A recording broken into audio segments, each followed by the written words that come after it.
Bienvenidas al segundo segmento del módulo sobre los aspectos jurídicos del acompañamiento amoroso a mujeres en situación de violencia. En el segmento anterior, el primer segmento, estuvimos hablando sobre las situaciones en que podía encontrarse una mujer cuando nos llamaba en solicitud de apoyo. Dijimos que era fundamentalmente dos momentos: cuando estaba en el contexto, en el medio de un ataque, y cuando ya había transcurrido tiempo desde el último ataque.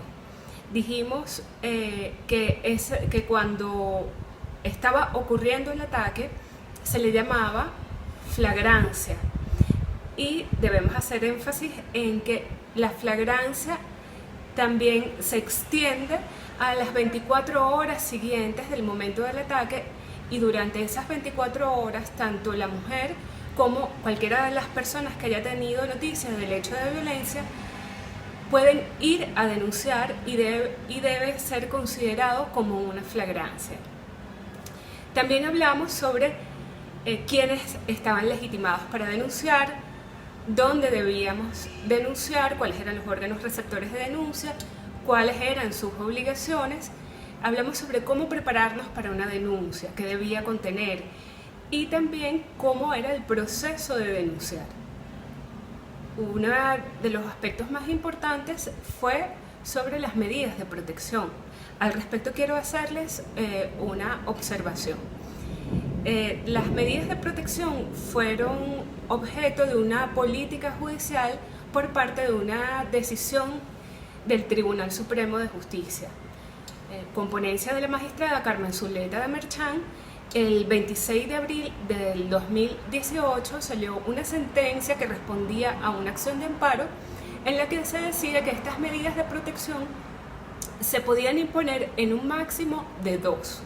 Estas medidas deben ser motivadas, idóneas y proporcionales a la naturaleza del delito que ha dado origen a la investigación penal.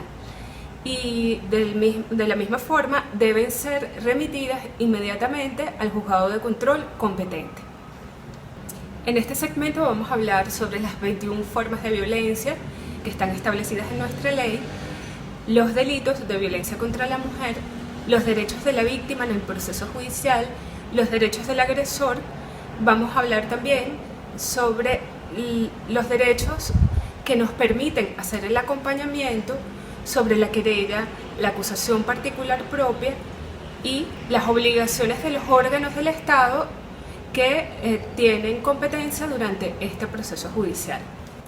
Es un repaso básico sobre cada uno de estos aspectos, pues hablar de ellos a profundidad llevaría un taller en sí mismo, pero entonces la idea es conocerlos y verlos como herramientas para garantizar los derechos de la mujer a una vida libre de violencia. Hablemos de las 21 formas de violencia contra la mujer. Es muy significativo que nuestra ley establezca estas formas de violencia. ¿Por qué? Porque el Estado, a través de uno de sus más importantes actos, uno de los actos más importantes que pueda realizar, que es el legislativo, expresa, verbaliza que son actos sexistas que violan los derechos humanos de las mujeres y por lo tanto no son admisibles. ¿A qué se diferencia eso?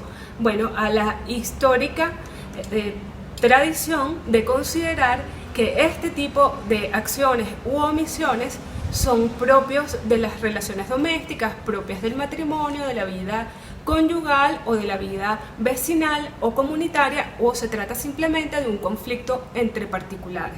De modo que definir este tipo de actos u omisiones como formas de violencia contra la mujer es muy significativo en el reconocimiento del derecho de la mujer a una vida libre de violencia.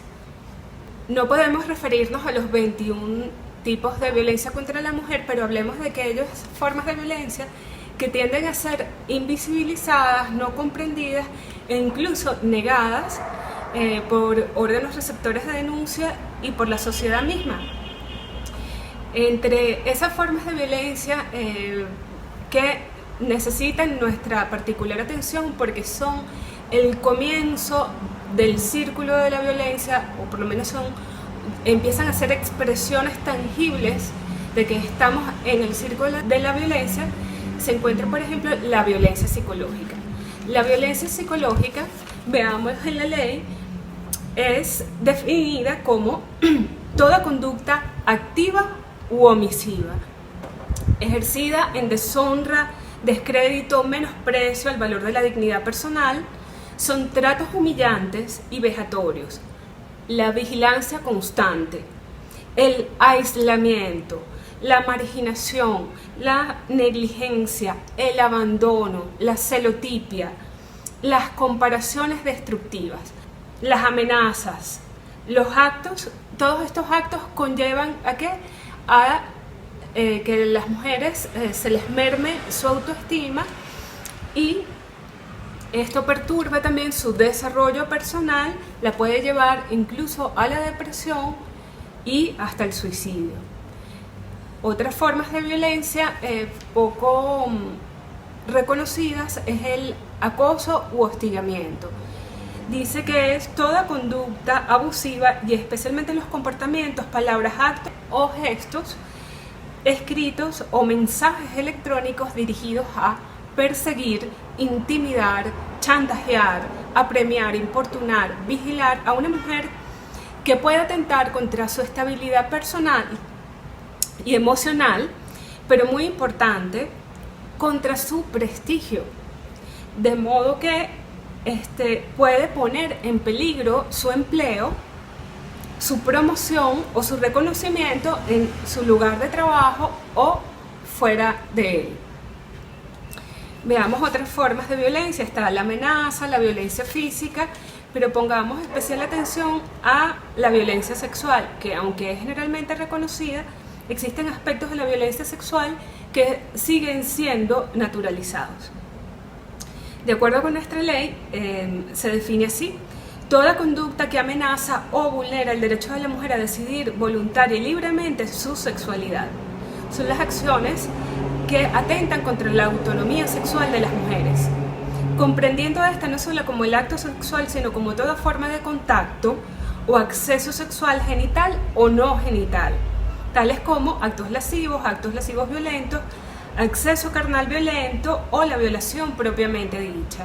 Muy relacionada con esta forma de violencia se encuentra el acceso carnal violento. Generalmente en los talleres que hemos dado o que hemos estado presentes en el interior del país, esta forma de violencia de la que les voy a hablar no es conocida por las participantes. Se asombran muchísimo de que exista, y que casi todas ellas en un momento, luego después de terminar el taller, me confiesan que siempre les ocurrió en su vida de pareja.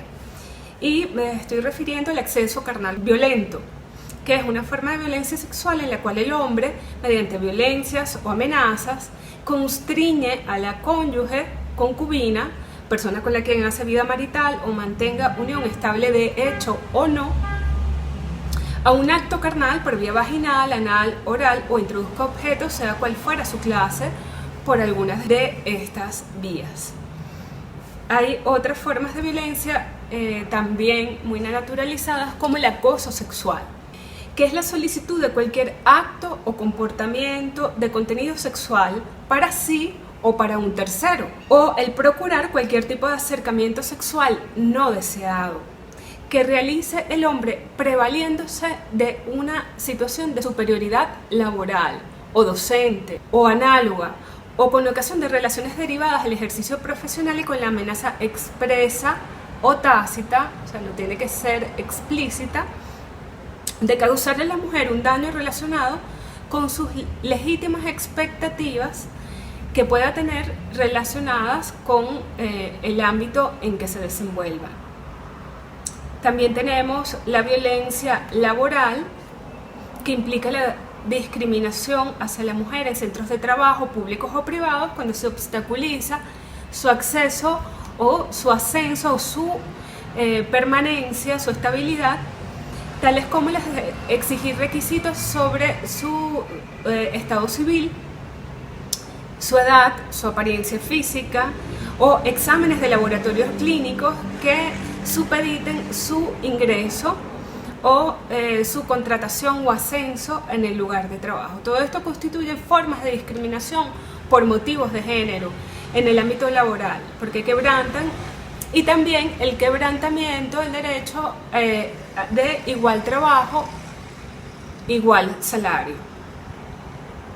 También tenemos que son muy frecuentes en las llamadas que recibe el grupo, el voluntariado Mayel Hernández, tenemos la violencia patrimonial y económica. Es toda conducta activa u omisiva que directa o indirectamente en los ámbitos público o privado está dirigida a ocasionar daños a los bienes muebles o inmuebles de la mujer o de la comunidad conyugal, así como a la perturbación, a la posesión y a la propiedad de sus bienes, la sustracción, destrucción, retención, distracción de los objetos, documentos personales, bienes y valores, derechos patrimoniales y recursos económicos destinados a satisfacer las necesidades, limitación económica encaminada a controlar los ingresos o la privación de los medios económicos indispensables para vivir. También tenemos como formas de violencia la violencia obstétrica, la esterilización forzada, la violencia mediática, en la cual vale la pena detenerse. Es una exposición que es la exposición de la mujer, niña o adolescente a través de cualquier medio de difusión que de manera directa o indirecta explote, discrimine, deshonre, humille o que atente contra su dignidad con fines económicos, sociales o de dominación. Es decir, no es exclusivamente con fines económicos. Puede ser con fines sociales o de dominación. También tenemos la violencia institucional, muy frecuente. Son acciones y omisiones que realizan las autoridades, funcionarios, funcionarias, profesionales, personal y agentes pertenecientes a cualquier órgano, ente del Estado, institución pública en general, que tenga por fin retardar, obstaculizar o impedir que las mujeres tengan acceso a las políticas públicas y ejerzan los derechos previstos en esta ley para asegurarles una vida libre de violencia. También tenemos la violencia simbólica, que son mensajes y valores, íconos, signos que transmiten y reproducen relaciones de dominación, desigualdad y discriminación en las relaciones sociales que se establecen entre las personas y naturalizan la subordinación de la mujer en la sociedad. Otras formas de violencia son el tráfico de las mujeres, niñas y adolescentes, la trata de mujeres, niñas y adolescentes, el femicidio, la inducción o ayuda al suicidio, que son delitos contemplados a partir de la última reforma de la ley. También tenemos la violencia física, la violencia doméstica, la prostitución forzada, la esclavitud sexual, el acoso sexual, del que hablamos. Nuestra ley contempla 21 delitos de violencia contra la mujer que se corresponden con las formas de violencia contra la mujer de las que venimos hablando. ¿Qué diferencia a una de la otra? Bueno, que los delitos describen la conducta típica sancionable y establece la pena. Al estar previstos en la Ley Orgánica sobre el Derecho de la Mujer a una Vida Libre de Violencia, implica que son objetos de una jurisdicción especial, en la que el conocimiento del caso, la investigación y su juzgamiento corresponden a órganos especializados. Si hay alguna duda sobre si determinado hecho de violencia contra la mujer corresponde a la jurisdicción ordinaria, a los tribunales ordinarios o a la jurisdicción especializada, visto que esta ley es una ley orgánica, es de aplicación preferente y entonces correspondería conocer a la jurisdicción especial. Además de los 21 delitos de violencia contra la mujer, esta ley contempla circunstancias agravantes que implican el incremento de la pena prevista para cada delito y también penas supletorias como la inhabilitación política, la interdicción civil, la sujeción a la vigilancia en la autoridad, la privación definitiva del derecho de tenencia de armas y la suspensión temporal o permanente del ejercicio de la profesión.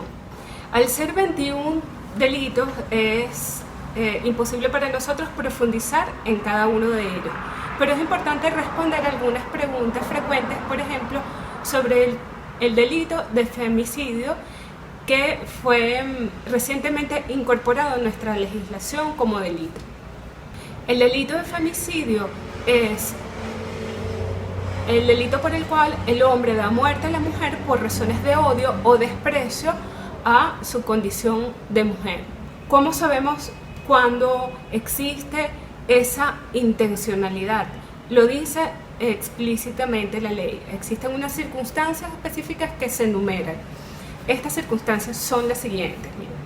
En el contexto de relaciones de dominación y subordinación basadas en género, cuando la víctima presenta signos de violencia sexual, cuando la víctima presenta lesiones, mutilaciones degradantes o infames previas o posteriores a la muerte, el cadáver de la víctima haya sido expuesto o exhibido en un lugar público, el autor se haya aprovechado de las condiciones de riesgo y vulnerabilidad física o psicológica en que se encontraba la mujer.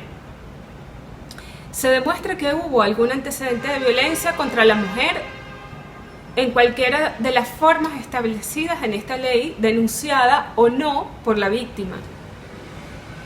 Por ser considerado un delito contra los derechos humanos, quien fuera sancionado por el delito de femicidio no tendrá derecho a gozar de los beneficios procesales de ley ni la aplicación de las medidas alternativas de cumplimiento de la pena.